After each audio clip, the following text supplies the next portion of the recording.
नमस्कार, आप देख रहे हैं अपना उत्तर प्रदेश। मैं हूं आपके साथ सचिन चौहान। लखनऊ में खादी महोत्सव 2025 का आयोजन किया गया, जहां पर मुख्यमंत्री योगी आदित्यनाथ ने बतौर मुख्य अतिथि शिरकत की है। 2025 खादी महोत्सव का ये उद्घाटन यहां पर किया गया, शुभारंभ किया गया। इस अवसर पर उन्होंने खादी के महत्व, आजादी की लड़ाई में उसकी अहम भूमिका और लाखों लोगों को रोजगार देने में खादी के योगदान की जमकर तारीफ की है। वहीं उन्होंने लोगों को संबोधित करते हुए कहा कि पिछले 7 साल में 3.5 लाख से अधिक लोगों को अकेले इस विभाग ने खादी के माध्यम से रोजगार उपलब्ध करवाने में अपना अहम योगदान दिया है। खादी की जब हम बात करते हैं तो यह भारत का स्वाभिमान है। स्वदेशी है तो स्वाभिमान स्वयं होगा। और याद रखना, देश की आजादी की लड़ाई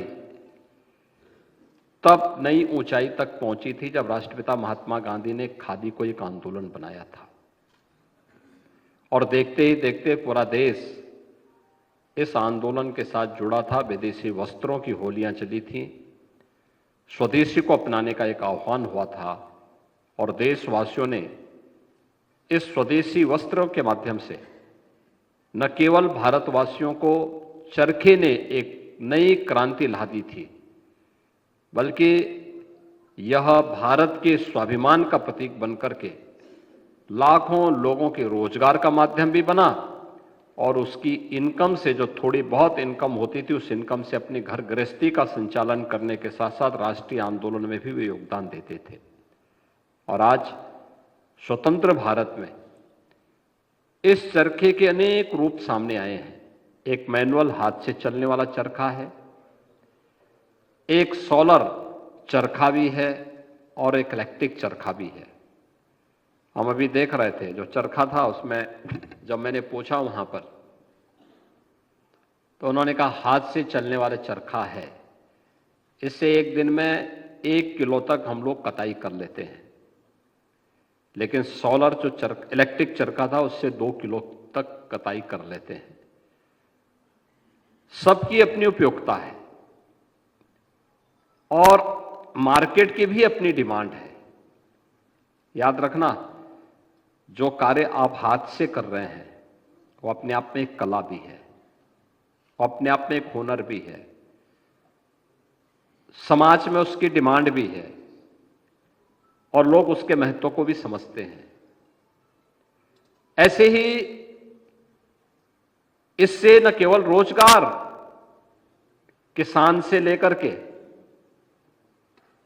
इस सोलर चरखा को चलाने वाले बुनकर से लेकर के या उससे जुड़े हुए जो अन्य तकनीशियन हैं, उनसे जुड़े हुए लोगों को लेकर के और फिर उसकी बिक्री करने वाले व्यवसायियों को लेकर, इन सभी को एक साथ जोड़ करके रोजगार के साथ जोड़ने का काम करता है। यही कारण है कि पिछले 7 वर्ष में 3.5 लाख से अधिक लोगों को अकेले इस विभाग ने खादी के माध्यम से रोजगार उपलब्ध करवाने में अपना योगदान दिया है।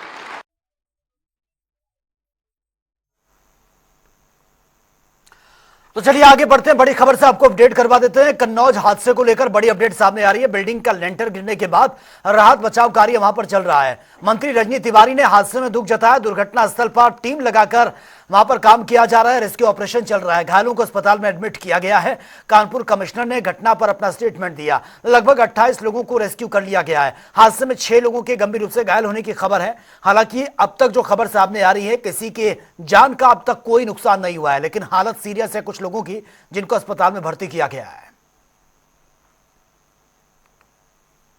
कन्नौज में आज एक रेलवे स्टेशन पे रेलवे की बिल्डिंग बन रही थी, उस पे लेंटर पड़ रहा था। वो लेंटर गिरने से वहाँ पे कुछ लोग घायल हो गए हैं, जिसमें जहाँ तक अभी हमको जानकारी है 24 लोग। कुछ लोगों के कुछ थोड़ी सी ज्यादा चोट आई है, कुछ लोगों के कम चोट आई है। तो 4 लोग मेडिकल कॉलेज में हैं और 20 लोग वहाँ पे जिला अस्पताल में हैं। उनका इलाज चल रहा है और जो भी वहाँ पे टीम लगी हुई है देख रही है कहीं और तो कोई नहीं दबा है, किसी और के तो कोई चोट नहीं है। तो वहाँ पे टीमें काम कर रही हैं और जो भी जिनके चोट लग गई है उनका उपचार चल रहा है। इसमें जांच वगैरह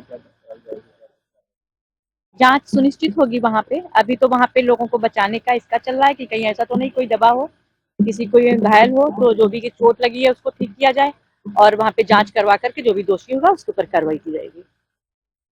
देखिए, लगभग 28 लोग हम लोग रेस्क्यू करा चुके हैं। इन लोग हॉस्पिटल में भर्ती थे। 15 लोग ठीक होकर के निकल भी गए हॉस्पिटल से।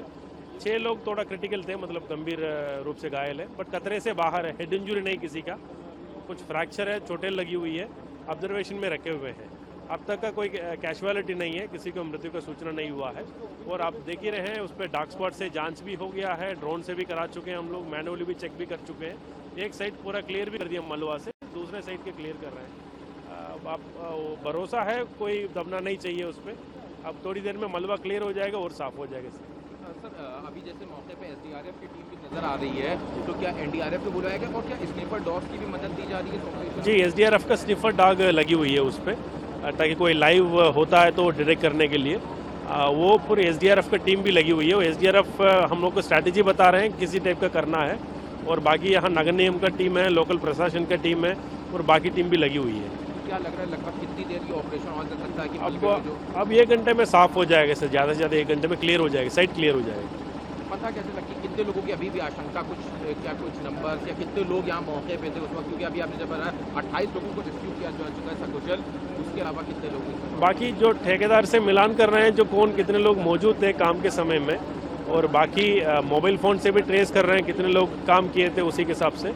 अब फिलहाल कैजुअलिटी कोई रिपोर्ट नहीं हुआ है, और नंबर भी लगभग 25 से 30 का कहीं आसपास है, उस पर 28 का लगभग नंबर टैली हो गया है। बाकी अभी और थोड़ी देर में क्लियर हो जाएगा कितने लोग काम किए थे, कितने लोग कहाँ हैं।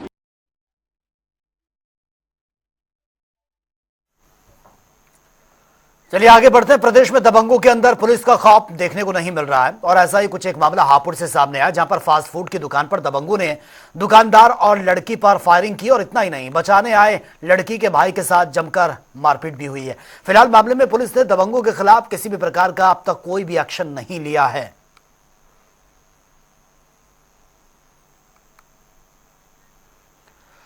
चलिए आगे बढ़ते हैं। भगवान श्री कृष्ण की नगरी मथुरा में नोएडा के यथार्थ हॉस्पिटल के सीनियर सलाहकार एवं विभाग अध्यक्ष प्रांकुल सिंगल की ओपीडी के माध्यम से उन्हें राहत देने का काम किया जाएगा। अब न्यूरो एवं स्पाइन सर्जरी से जुड़ी बीमारियों के निदान के लिए लोगों को भटकना नहीं पड़ेगा। मथुरा में हाईवे किनारे स्थित हॉस्पिटल डॉक्टर नितिन गोयल के अस्पताल में मरीजों को 11 बजे से लेकर 1 बजे तक द गेस्टो एवं लीवर केयर हॉस्पिटल में उसकी शुरुआत की होगी, जिसके लिए डॉक्टर द्वारा यहां के लोगों को जागरूक करने के लिए आज एक अभियान भी चलाया गया, जहां पर यथार्थ हॉस्पिटल के डॉक्टर ने लोगों को बताया कि अब मथुरा के लोगों को भी न्यूरो एवं स्पाइन की बीमारी को लेकर ज्यादा परेशान होने की जरूरत नहीं है। बस उनसे एक निवेदन है कि वो जल्द से जल्द अपने नजदीकी डॉक्टर से वो इसको दिखाएं, और उनका ये भी कहना है कि मैं ब्रज का रहने वाला हूं, मथुरा आगरा का ही रहने वाला हूं, इसलिए यहाँ के लोगों की सेवा करना चाहता हूं। और उन्होंने ये भी बताया कि इसके लिए परामर्श बेहद जरूरी है। मुद्दा मेरा यहाँ पर आने का यही था कि न्यूरो सर्जरी को लेकर या फिर न्यूरो साइंसेज को लेकर एक अवेयरनेस बढ़ाई जाए, और लोगों को बताया जाए कि यहाँ पर छोटे शहरों में क्या होता है कि समय बहुत वेस्ट हो जाता है। अभी मेरे पास 2 दिन पहले भी एक पेशेंट आया, वो उसका अर्जेंट ब्रेन सर्जरी होना था क्योंकि उसकी दिमाग की नस फट गई थी, जिसको बोलते हैं सेरेब्रल एन्यूरिज्म। एन्यूरिज्म के अंदर मेन चीज़ होती है कि आपको पेशेंट की सर्जरी इमीडिएटली जैसे ही आपके पास आए तुरंत कर देनी होती है। अगर आप नहीं करेंगे तो पेशेंट की जान बचाना मुश्किल हो जाता है। पेशेंट को 48 घंटे से ट्रीटमेंट मिलता रहा, पर उसको सर्जरी नहीं किया गया, और उससे पेशेंट की कंडीशन खराब हो गई। ऐसा सुविधाएं मिल नहीं पाती हैं, तो डॉक्टर प्रांकुल सिंगल जो कि यथार्थ सुपर स्पेशलिटी हॉस्पिटल नोएडा में न्यूरो सर्जरी के डायरेक्टर हैं, उन्होंने इस चीज़ का निर्णय लिया है कि मथुरा वासियों को भी बहुत ऊंचे स्तर की सुविधाएं जो न्यूरो सर्जरी से या न्यूरोलॉजी से रिलेटेड है, मथुरा में मुहैया कराई जाए, ताकि मथुरा वासियों को इस चीज़ का ज़्यादा से ज़्यादा फायदा हो। आपके मन में सवाल ये आएगा कि मथुरा में भी न्यूरो सर्जन हैं, तो डॉक्टर साहब क्या इस चीज़ में स्पेशलिटी हमें प्रोवाइड करने वाले हैं जो मथुरा में अवेलेबल नहीं है, उसके बारे में डॉक्टर साहब बताएंगे। बहुत सारी सुविधाएं ऐसी होती हैं जो कि छोटे शहरों में या छोटे अस्पतालों में या मशीनें वो मुहैया नहीं है, वो चीज़ें अवेलेबल नहीं हो पाती हैं, तो डॉक्टर साहब उसके बारे में विस्तार से बताएंगे। तो ये मैं डॉक्टर साहब का धन्यवाद देना चाहता हूँ कि इन्होंने निर्णय लिया है ताकि हम अच्छी सुविधाएं बता दें।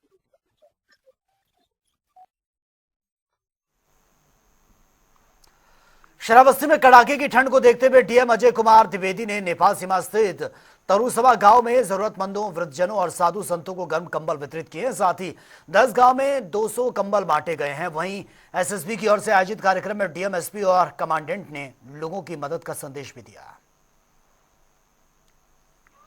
इस बॉर्डर एरिया के तमाम हमारे ग्रामों से आए हुए सम्मानित नागरिकगण, जैसा कि मुझे जानकारी है, यहाँ पे आप लोग तुरस्मा, असनहरैया, घुड़दौड़िया, भरता रोशनगढ़, ताल बघोड़ा, परसा डेरा और मदारगढ़ से आप लोग यहाँ पे आए हुए हैं।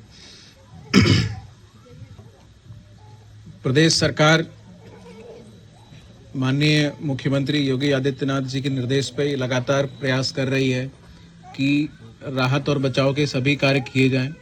अत्यधिक जब सर्दी या ठंड जो पड़ती है उसको हम एक प्राकृतिक आपदा के रूप में मानते हैं और उस आपदा प्रबंधन के लिए सरकार का ये प्रयास है माननीय मुख्यमंत्री जी के निर्देशों के क्रम में कि सभी को ऐसी समस्याओं में राहत प्रदान की जाए।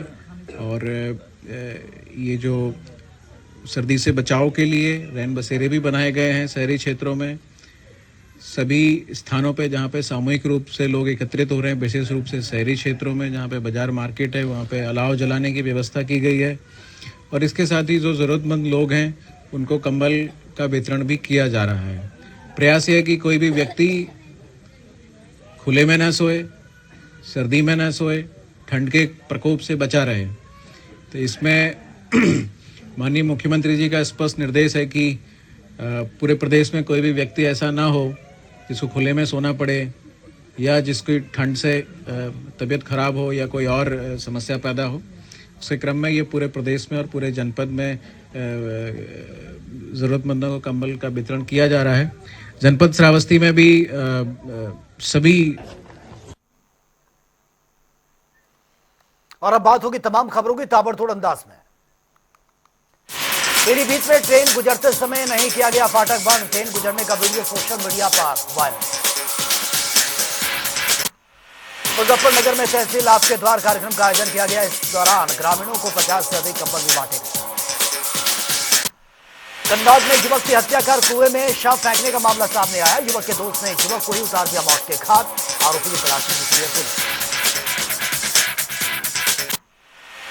अमेठी में सरकारी भूमि को मुक्त करने के लिए जिला प्रशासन ने खोल दिया मोर्चा। खड़ी फसल पर प्रशासन ने चला दिया बुलडोजर।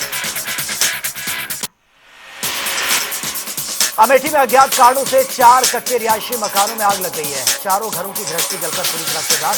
ग्रामीणों ने निजी संसाधनों से आग को कंट्रोल किया। अलीगढ़ में एएमयू में SC/ST OBC आरक्षण की मांग का आयोजित परिचर्चा कार्यक्रम ये हुआ। शिक्षकों ने रखी अपनी राय। एएमयू में आरक्षण को लेकर आगे की रणनीति तैयार।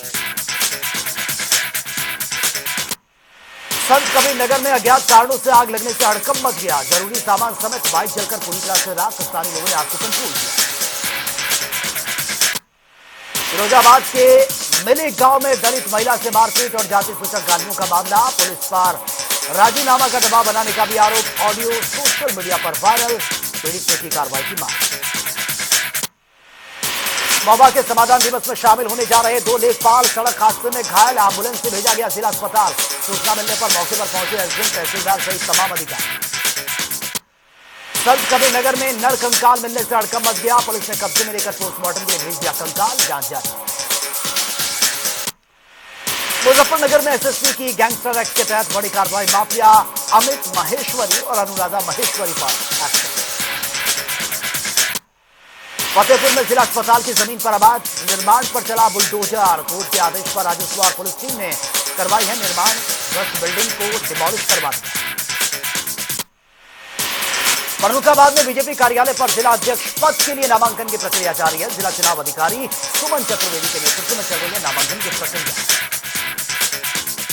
ललितपुर डीएम ने मेडिकल कॉलेज का औचक निरीक्षण किया। मेडिकल कॉलेज की ओपीडी सहित सभी अव्यवस्थाओं को दुरुस्त करने के निर्देश। रायबरेली में 10 दिनों में 3 दलितों की मौत पर सपा 7 सदस्यीय डेलीगेशन उमराव गांव पहुंची।